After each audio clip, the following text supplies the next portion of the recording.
ग्लासभर म्हणजे उंडाभर पाणी, हांडाभर पाणी जर गटरीमध्ये फेकून दिलं तर त्याची किंमत कोण करणार आहे? पण माणसांना ते अजून समजूनच नाही राहिलं, किती सांगून सुद्धा.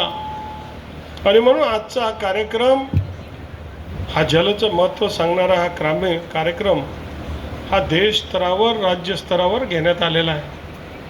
माझ्या निंगुड गावामध्ये पूर्वीच्या काळामध्ये झाडं होती, वनराई होती, तुम्ही कदर केली नाही, तुम्ही लक्ष दिलं नाही.